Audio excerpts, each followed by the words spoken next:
firme a sua presença. Muito bem, hoje nós queremos antecipar já uma mensagem tratando do tema Natal. Queremos falar sobre o real significado, o real sentido do Natal.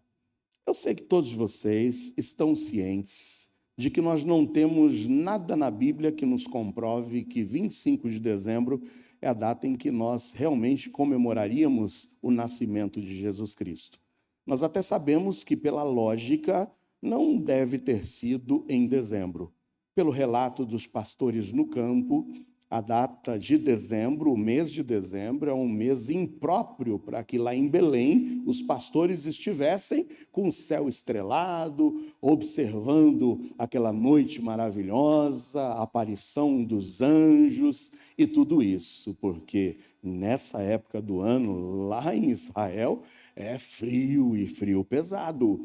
Então, não importa para nós a data propriamente dita. Para nós não interessa se é 25, 30, 10 ou 15. Para nós o que importa, e isso é seguro, e a fé em Deus e na sua palavra nos faz hoje nós declararmos: Cristo nasceu. Amém ou não? Ele nasceu, ele viveu, ele morreu, mas muito mais ainda importante, ele ressuscitou ao terceiro dia. Amém? Obrigado, minha filha. Quem não sabe é minha filha, tá bom? Linda, não? Canta bem também, né? Bom, pai coruja agora, né? Normalmente eu faço oração para quem me traz água para que case. Eu não sei se ela quer que eu englobe ela e inclua ela nessa oração, mas deixa para lá, né? Você sabe desejo de coração de pai como é, né? Mas ela está ali me olhando. Amém, amém. O olhar dela diz tudo.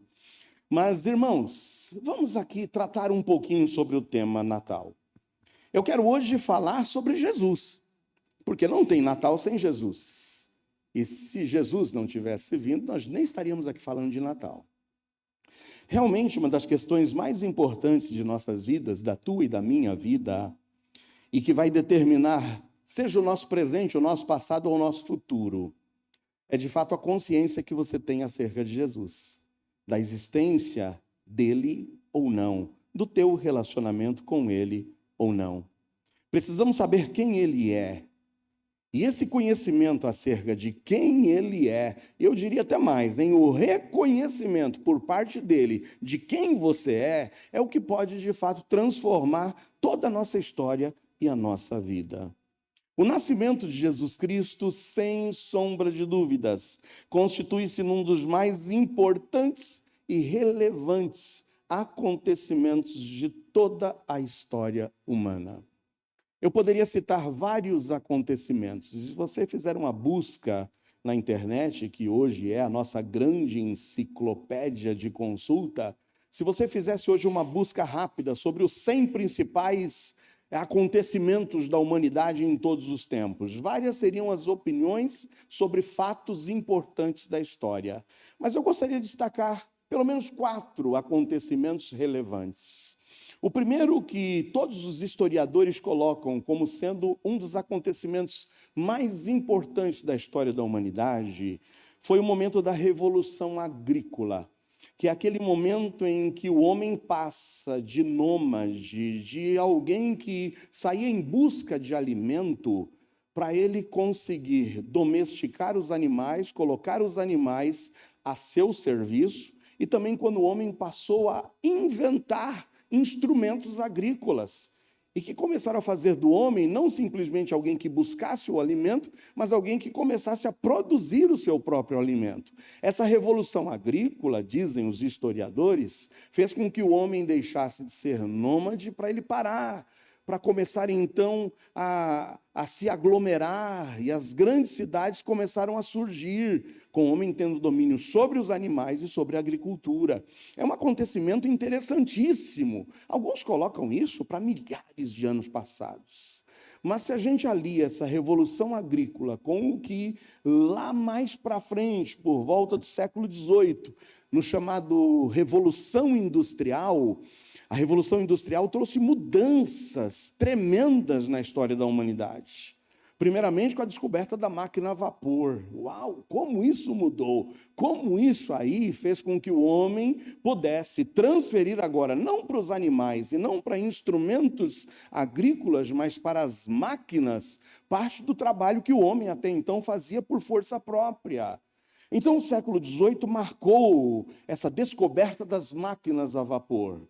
O século XIX marca o princípio do uso da eletricidade. Olha como a eletricidade trouxe progressos para o homem. O século XX já é o século da eletrônica. E o século XXI coloca-se como sendo o século da robótica. E hoje nós vivemos, irmãos, não tenho dúvidas disso, uma grande revolução tecnológica. É só você pegar hoje o teu smartphone, o que ele faz hoje, ele faz tudo. E você usa para muitas coisas. Em último momento, até para telefonar, né?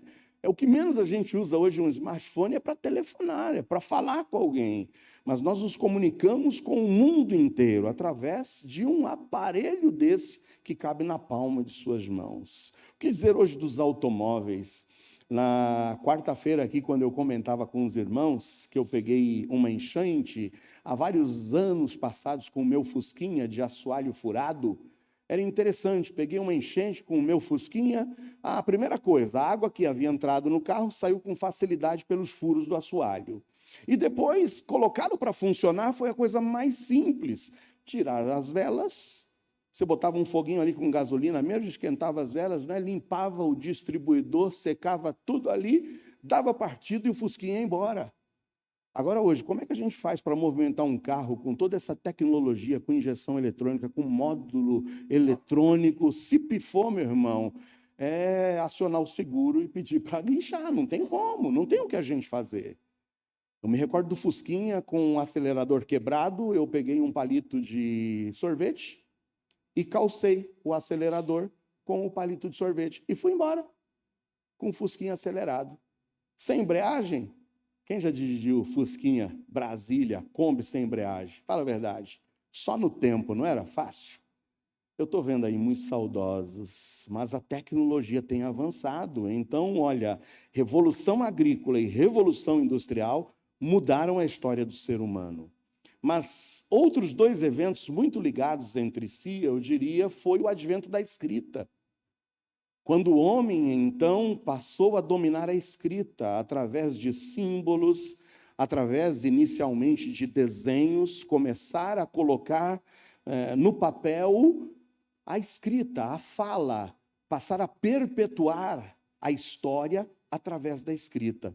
E quando veio depois o advento da imprensa, hoje nós temos esse livro maravilhoso em nossas mãos. Fruto da escrita, fruto da imprensa, fruto dessas invenções maravilhosas que faz com que o ser humano cada vez mais ande caminho a passos largos e caminhe a passos largos. De todas essas invenções, ou de todos esses acontecimentos célebres, eu agora poderia bater o martelo, não nesse púlpito que é de acrílico para não quebrá-lo, mas usando a força de expressão, eu bateria hoje o martelo e diria: não tem acontecimento mais importante e relevante na história da humanidade do que o nascimento de Jesus Cristo. O advento do Messias dividiu a história em duas partes. Tem o antes e tem o depois de Cristo. Hoje nós estamos aqui exatamente no dia 18 de dezembro do ano de 2022. 2022, depois de Cristo. A vinda do Messias a esse mundo mudou não somente a história da humanidade, a história propriamente dita, mas a vinda do Messias tem o poder de mudar a história individual do ser humano. A minha vida hoje se divide em antes e depois de Cristo. Porque na segunda carta que Paulo escreveu aos Coríntios, no capítulo 5, 17, ele escreve que aquele que está em Cristo é nova criatura. As coisas velhas se passam e tudo se faz novo. Quem aqui já teve um encontro pessoal com Jesus? Diga amém. A sua vida mudou, a sua vida foi transformada. Você consegue hoje identificar o antes de Cristo e o depois de Cristo. Cristo, sem sombra de dúvidas, é o maior acontecimento da história. E falar de Natal é falar do nascimento do Messias. Não importa se no dia 25, não importa no 15 ou 30, o que importa é que ele nasceu. E se o Messias nasceu, a salvação está ao nosso alcance. Amém ou não? Porque não há como falarmos de Natal sem não tratarmos de salvação. Hoje eu poderia pegar vários relatos e narrativas, mas eu escolhi uma delas. Abra sua Bíblia no Evangelho de Lucas, capítulo de número 2. Lucas 2.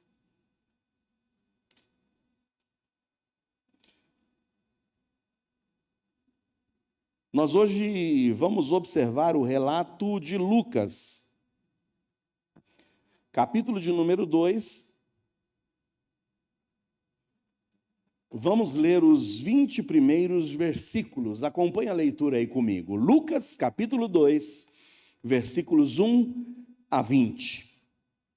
E aconteceu naqueles dias que saiu um decreto da parte de César Augusto para que todo o mundo se alistasse.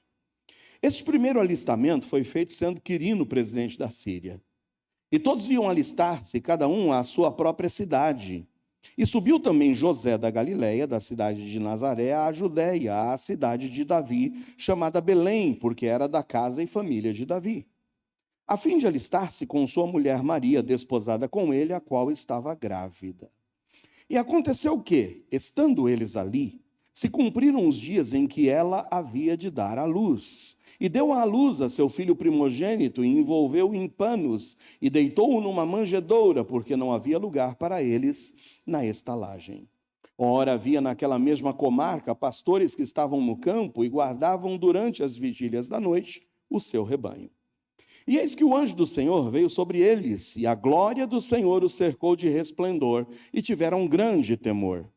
E o anjo lhes disse: não temais, porque eis aqui vos trago novas de grande alegria, que será para todo o povo. Pois na cidade de Davi vos nasceu hoje o Salvador, que é Cristo o Senhor. Isto vos será por sinal.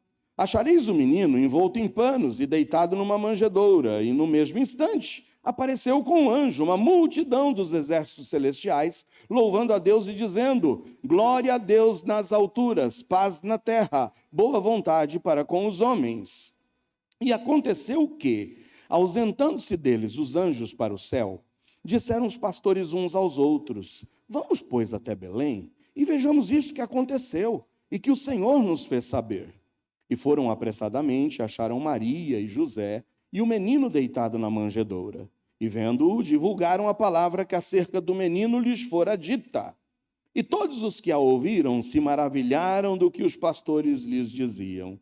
Mas Maria guardava todas essas coisas, conferindo-as em seu coração. E voltaram os pastores glorificando e louvando a Deus por tudo que tinham ouvido e visto, como lhes havia sido dito. Louvado seja o Senhor pela palavra lida. Feche os seus olhos, vamos orar mais uma vez. Pai bondoso, nós louvamos o teu santo nome. Por tua palavra, Senhor, lida aqui agora. E rogamos que o Senhor, por intermédio do teu Santo Espírito, esteja nos instruindo, ó Deus, para que possamos extrair agora da tua palavra os ensinamentos práticos para a nossa vida. E descobrimos o real, o verdadeiro sentido do Natal. Fala aos nossos corações, em nome de Jesus. Amém. Olhando para esse texto, eu vou extrair dele 3 verdades que Deus falou ao meu coração. A primeira verdade que eu queria que você descobrisse sobre o Natal é que o Natal aponta para um plano de Deus. Repito, o Natal aponta para o plano de Deus. Pensar em Natal é pensar no plano de Deus. Que plano é este? Eu não sei quantos de vocês se lembram de um cântico antigo que dizia assim: Deus tem um plano Em cada criatura, aos astros ele dá o céu. A cada rio ele dá um leito e um caminho para mim traçou. A minha vida eu entrego a Deus, pois o seu Filho entregou por mim. Não importa onde eu for, seguirei meu Senhor, sobre terra ou mar, onde Deus mandar. Só a Rosa. Aê, tá vendo? A Rosa é das minhas, lembrou, né? Trouxe lá da caixinha. Deus tem um plano em cada criatura. Como Deus teve um plano maravilhoso há muito tempo atrás, para a salvação da humanidade, para a salvação de você e de mim. Por isso que o cântico diz: a minha vida eu entrego a Deus, pois o seu Filho, ele me entregou. Sim, Natal aponta para o plano de Deus. Desde aquele instante fatídico, lá atrás, quando Adão resolveu desobedecer a Deus. Quando Adão, em virtude, em razão da sua desobediência, virou as costas para Deus e introduziu o pecado no mundo, desde aquele momento trágico da história da humanidade, Deus já tinha um plano traçado. Deus revela esse plano na sua palavra em Gênesis 3,15, vocês se lembram?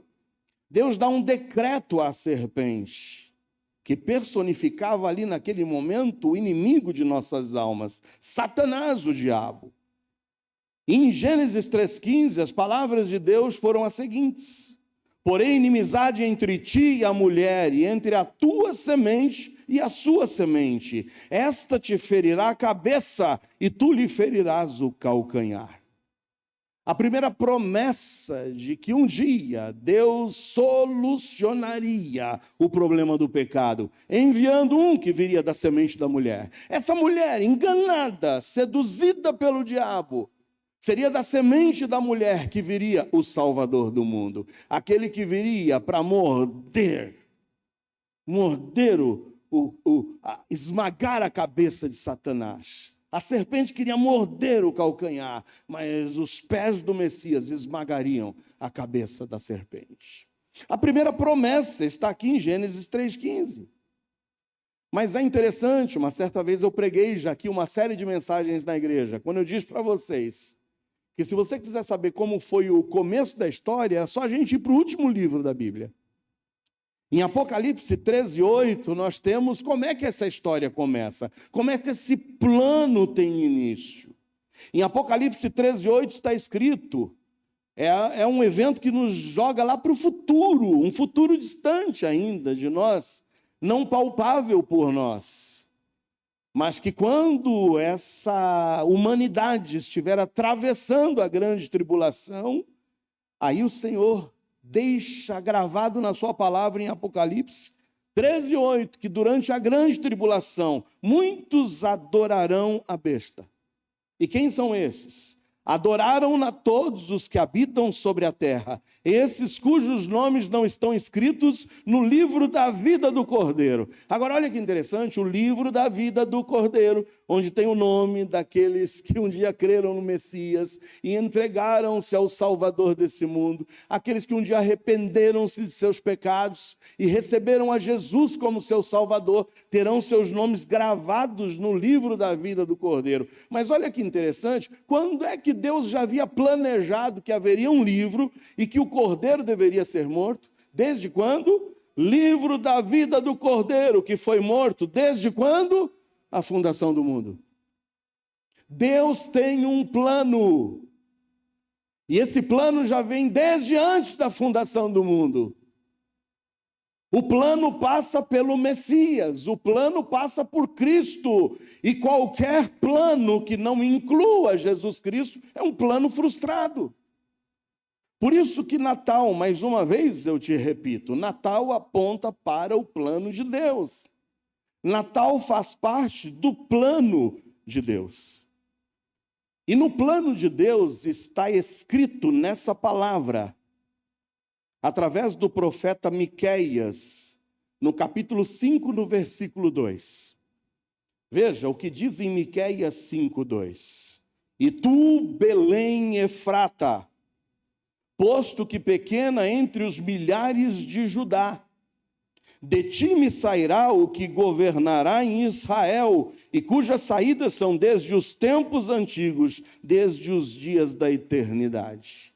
Ah, sim, o Messias, o Salvador, o que iria governar sobre Israel, o prometido de Deus, aquele que faz parte do plano de Deus. Claramente a Bíblia nos diz que ele viria, nasceria humanamente. Em que cidade? Belém. Belém Efrata. O plano de Deus passaria por Belém. E aí eu quero te dizer, como é que Maria e José, que estavam vivendo em Nazaré, como é que aconteceria, o que deveria ocorrer para que Maria, que estava em Nazaré, fosse para Belém?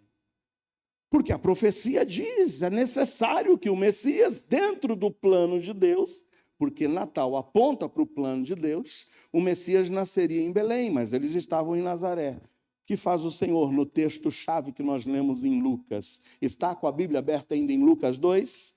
Veja o que acontece nos versículos 1 a 3. Lucas 2, 1 a 3. E aconteceu naqueles dias que saiu um decreto da parte de César Augusto para que todo mundo se alistasse. E esse primeiro alistamento foi feito sendo Quirino presidente da Síria. E todos iam alistar-se, cada um à sua própria cidade. Ah, meus amados irmãos, Natal aponta para o plano de Deus. E o plano de Deus, que inclui o Natal, envolve a soberania de Deus. Nosso Deus é soberano. Há um cântico que inclui essa verdade. Nosso Deus é soberano. Ele reina desde a fundação do mundo. E dentro da soberania de Deus, sabe o que Deus faz? Deus, eu não sei de que forma, move uma peça na história. Um imperador. Move não somente um imperador, mas um governador. A história envolve aqui César Augusto e a história envolve Quirino. Eu não sei de que forma, mas Deus incomoda esses homens a promoverem um recenseamento. Algo que não estava ali para ser feito, mas que ocorre. E o recenseamento iria consistir em que cada morador de cada cidade do Império Romano deveria dirigir-se à sua cidade natal, a cidade onde eles nasceram. O censo não iria até eles, mas eles teriam que ir até o censo. Eu dizia isso aqui em uma das aulas de EBD. Esse ano, muitos de vocês foram visitados pelo censo, não é? Você não precisou sair de casa, o censo foi até você. Mas imagina se você tivesse que ir até o censo. E é o que ocorre aqui. Deus, dentro da sua soberania, toca na história, a ponto de levar o imperador a promulgar um decreto para um recenseamento. E sabe onde eu vejo a soberania de Deus aí? É porque a própria Bíblia diz, através do profeta Isaías, que quando Deus quer agir, ele age. Amém ou não? Agindo Deus, quem impedirá? Quem é que pode se opor ao plano de Deus? Lá em Isaías 43:13 está escrito, ainda antes que houvesse dia, eu sou, e ninguém há que possa fazer escapar das minhas mãos, porque agindo eu, quem o impedirá? Irmãos, quando Deus quer realizar algo, não tem quem possa impedir a Deus. Ninguém se opõe a Deus, porque Deus é soberano, amém ou não? Deus é soberano, Deus é o dono da história. Eu me recordo de uma ilustração, conta que aquela senhora, carente, mas muito temente a Deus, ela um dia estava ali, cidadezinha pequena do interior, e você sabe que em cidade pequena do interior, a grande atração do pessoal, a grande diversão era ouvir o rádio. E ela estava ouvindo o rádio numa programação daquelas onde o pregador estava dizendo: quero orar por você, liga aqui para a rádio, nos diga qual é a sua necessidade, qual é o seu problema, nós queremos te incluir aqui na nossa oração. E aquela mulher então liga para aquela rádio e expõe o seu problema, a sua carência, a sua necessidade. E ouvindo aquela programação, estava um vizinho que não era temente a Deus e que odiava a fé daquela mulher. Ele odiava vê-la sempre temendo a Deus e elogiando a Deus. E aquele homem que não acreditava em Deus disse: eu vou aprontar uma com essa mulher hoje. Eu ouvi, ela está passando por necessidade, já sei. Chamou um de seus empregados e falou: leve essa cesta básica para ela, recheada, dobra, leva mais todos esses mantimentos para ela. E quando ela atender e for agradecer e perguntar quem é que pediu para você me trazer isso, diga que foi o diabo. Eu quero ver como é que ela vai se sair dessa. E eu sei que a mulher estava ali, a campainha toca e vem lá aquele homem com aquela entrega pomposa e diz: olha, me pediram para te entregar isso aqui. A mulher se ajoelha, diz: ó Deus bondoso, Deus bendito, muito obrigado, porque o Senhor ouviu a minha prece. O Senhor inclinou para mim os seus ouvidos, oh aleluia, grato sou a Deus por essa ajuda que o Senhor me deu. Abençoa as mãos que enviaram isso. E ela termina a oração e pergunta para o jovem: quem foi que mandou você me entregar isso? Aí o jovem disse: olha, quem mandou eu te entregar foi o diabo.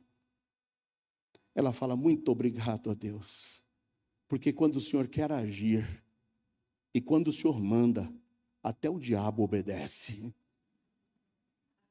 Muito obrigado, diga ao diabo que eu sou grato a Deus e que ele é um servo de Deus. Aí quando ela deu essa resposta para o cara, falou: não tem jeito de se livrar dessa mulher, em tudo ela vê graça, em tudo ela vê bênção, porque Deus é soberano, amém ou não, irmão? Quando Deus quer agir, ninguém impede.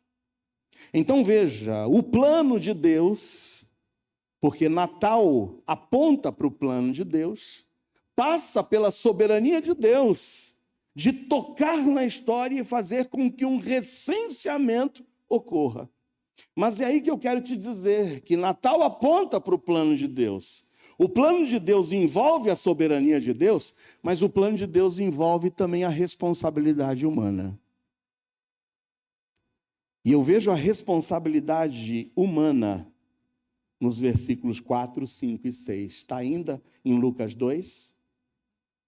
Porque Deus fez a sua parte dentro da sua soberania, recenseamento, necessidade de que Maria e José fossem para Belém. Só que olha a responsabilidade humana. Versículo 4 de Lucas 2 diz: subiu também José da Galileia, da cidade de Nazaré, a Judéia, a cidade de Davi, chamada Belém. Por quê? Porque ele era da casa e família de Davi. E por que ele foi para Belém? A fim de alistar-se com sua mulher Maria, desposada com ele, a qual estava grávida.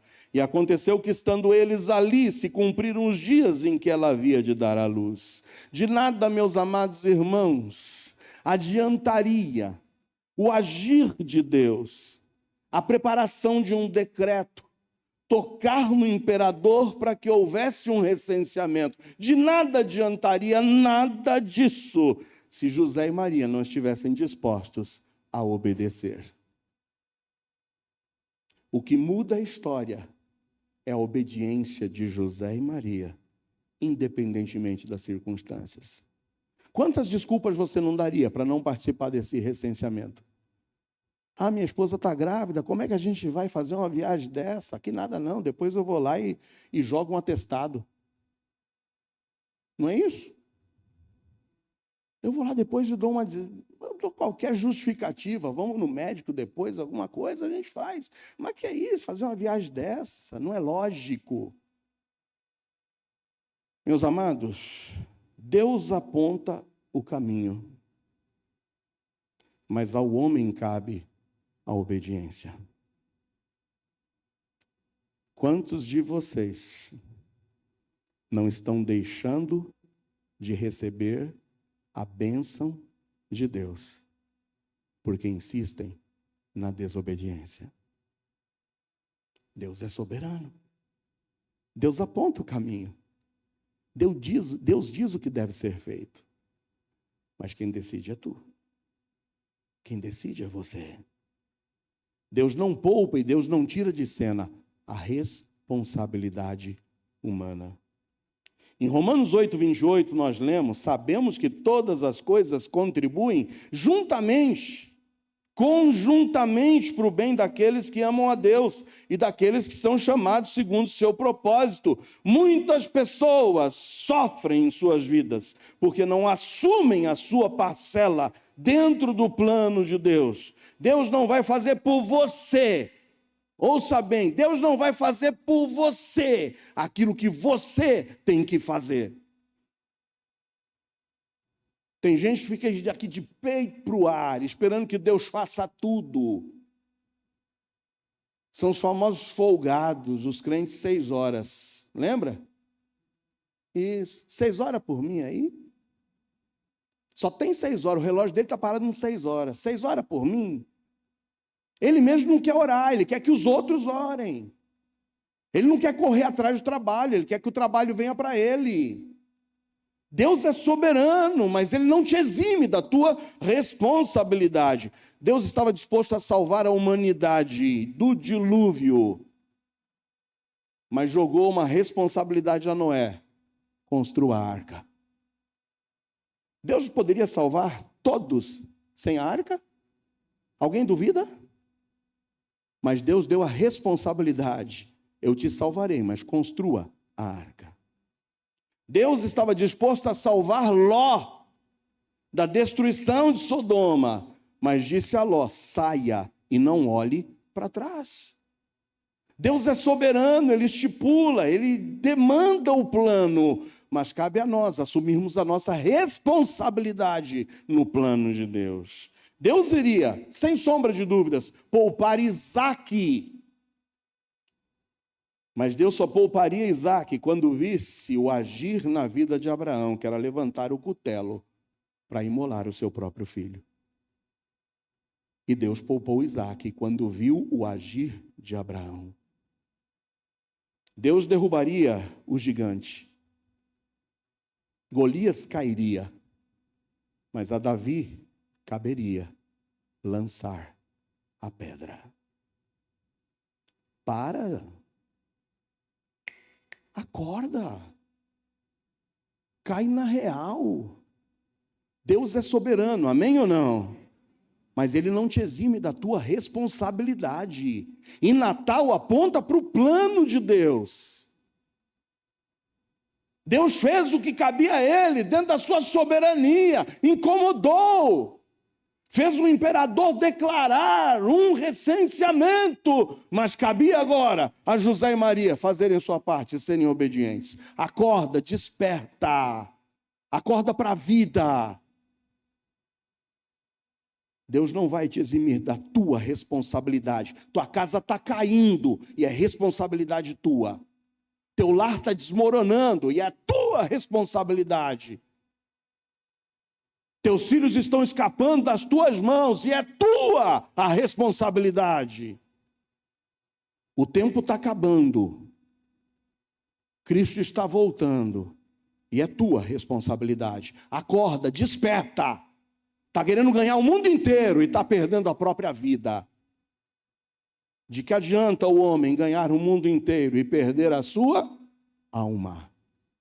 Ah, não, espera mais um pouquinho, pastor. Eu estou terminando a construção do meu celeiro. Louco, essa noite te pedirão a tua alma. E o que você está montuando, para quem ficará? Acorda, desperta. Natal aponta para o plano de Deus. Não há dúvidas de que o Natal aponta para o plano de Deus. E o plano de Deus aponta para a sua soberania, mas o plano de Deus exige a responsabilidade do homem. E dessa responsabilidade você não foge. Um dia estaremos diante do grande rei e do grande juiz. E prestaremos contas. E naquele dia não tem desculpa. Se você fugiu da tua responsabilidade. Segunda verdade do texto. Natal aponta para o plano de Deus. E o plano de Deus inclui a salvação do homem. Amém ou não? A salvação do homem. João 3,16. Quem pode recitar comigo? Porque Deus amou o mundo de tal maneira que deu o seu Filho unigênito para que todo aquele que nele crer não pereça, mas tenha vida eterna. Quem pode dizer amém? Esse Salvador prometido já fazia parte do plano determinado por Deus antes da fundação do mundo. E para que esse plano fosse executado, o Messias precisaria vir a esse mundo e nascer como um bebê. Está em Lucas 2 ainda? É o texto base, não sai dele. Vai, caminha comigo, mas deixa o dedinho aí grudado em Lucas 2. Vemos a soberania de Deus no plano dele, vem o decreto do imperador, e vemos a responsabilidade do homem, a obediência de José e Maria, indo até Belém. Uau! Checklist.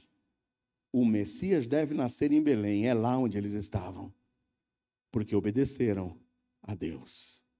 Versículo 7 diz: deu à luz a seu filho primogênito, envolveu-o em panos e deitou-o numa manjedoura, porque não havia lugar para eles na estalagem. Ora, havia naquela mesma comarca pastores que estavam no campo e guardavam durante as vigílias da noite o seu rebanho. E eis que o anjo do Senhor veio sobre eles, e a glória do Senhor os cercou de resplendor, e tiveram grande temor. E o anjo lhes disse: não temais, porque eis aqui vos trago novas de grande alegria, que será para todo o povo. Olha, irmãos, o versículo 11, que lindo. Pois na cidade de Davi vos nasceu hoje quem, irmãos? O Salvador, que é Cristo o Senhor. Amém ou não?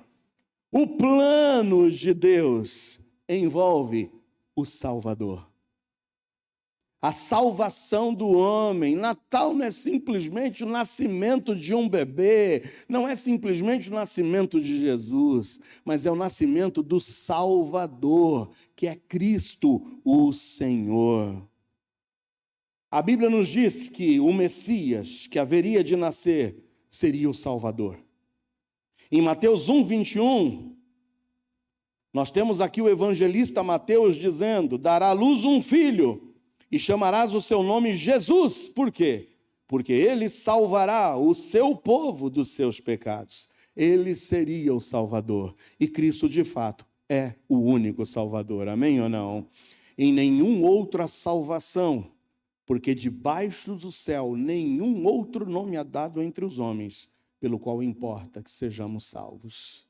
Palavras de Lucas, lá em Atos 4:12.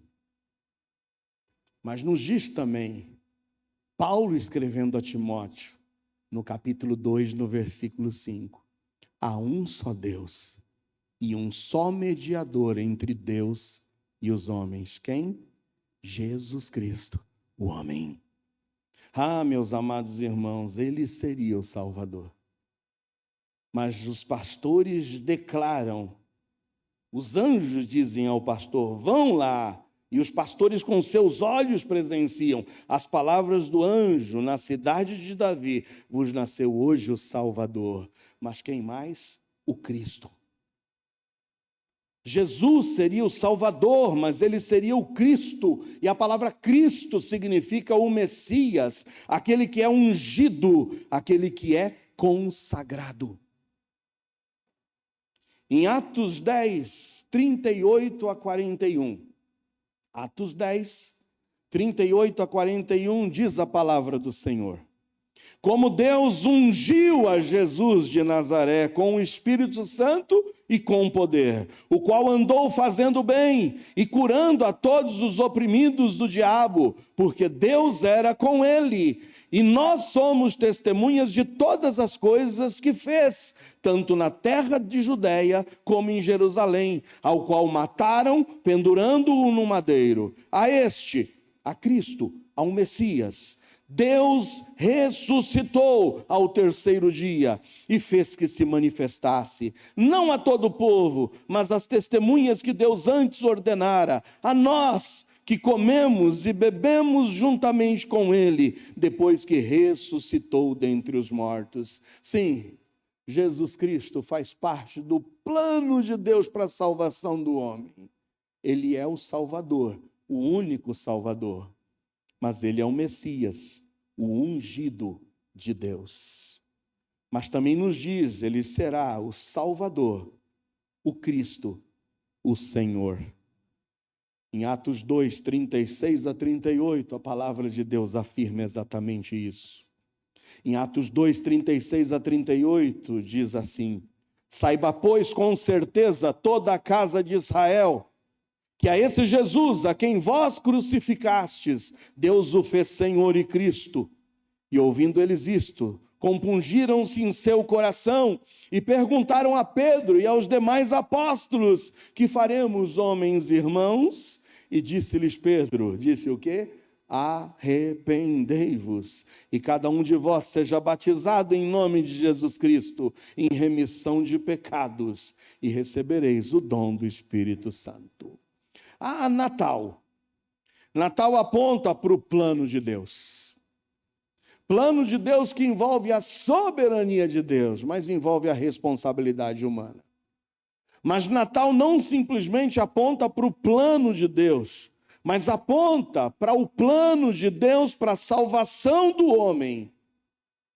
E a salvação do homem é única e tão somente por Jesus Cristo, o Salvador, o Cristo, o Senhor. Em terceiro e último lugar, Natal aponta para o plano de Deus, para a salvação do homem, mas tudo isso para a glória de Deus, o Pai. Natal aponta para o plano de Deus. Plano de Deus para a salvação do homem, mas tudo isso para a glória de Deus Pai. Todas as coisas criadas por Deus e todo o plano estabelecido por Ele convergem em sua glória. É tudo para a glória de Deus. Versículos 13 em diante de Lucas 2. No mesmo instante, apareceu com o anjo uma multidão dos exércitos celestiais. O que faziam os anjos, irmãos? Louvavam a Deus.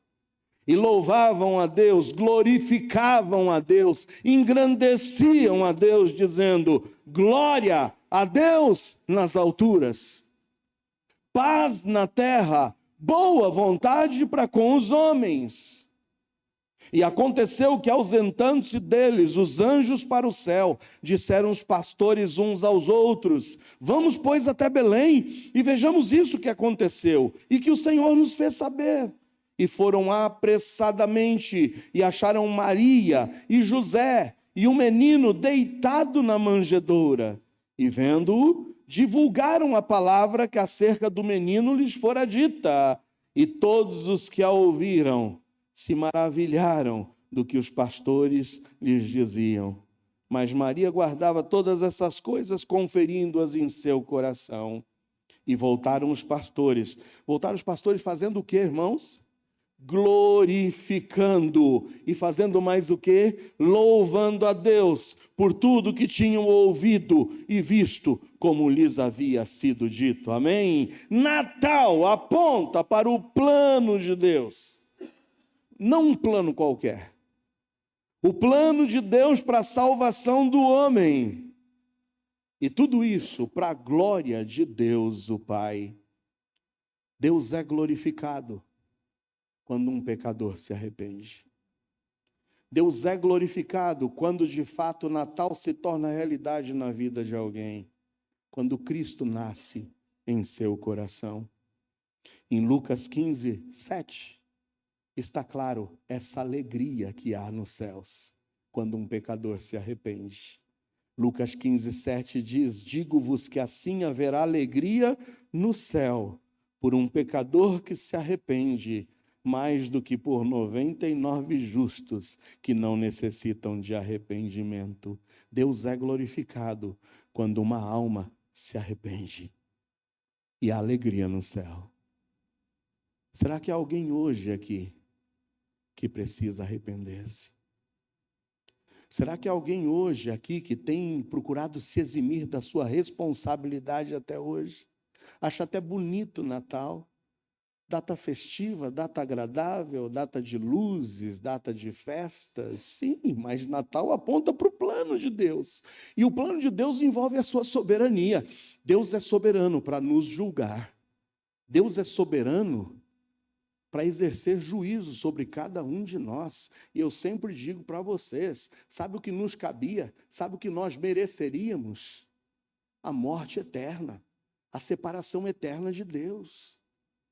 Mas Deus é tão generoso e tão bondoso que dentro da sua soberania executa um plano, e Natal faz parte do plano de Deus.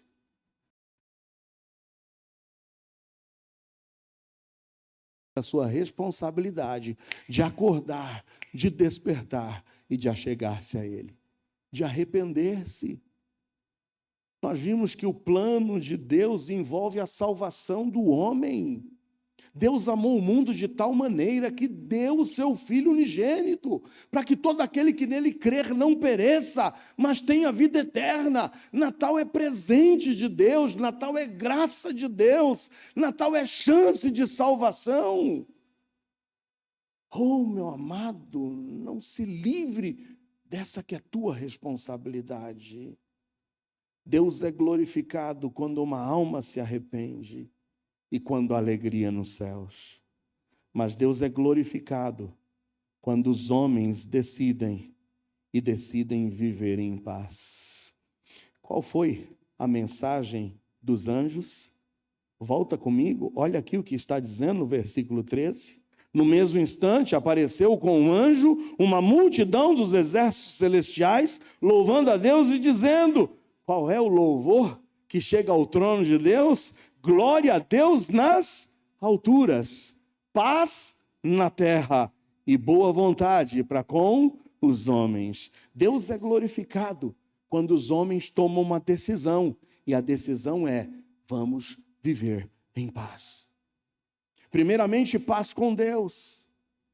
Em segundo lugar, paz uns com os outros. Quero te convidar a abrir a sua Bíblia em Colossenses 3, 13 a 17. É o último texto a ser lido. Em Colossenses 3, 13 a 17 está escrito o seguinte: suportando-vos uns aos outros. E o quê? Perdoando-vos uns aos outros. Se alguém tiver queixa contra outro, assim como Cristo vos perdoou, assim fazei vós também. E sobre tudo isto, revesti-vos de amor, que é o vínculo da perfeição. Oh, que belo versículo 15.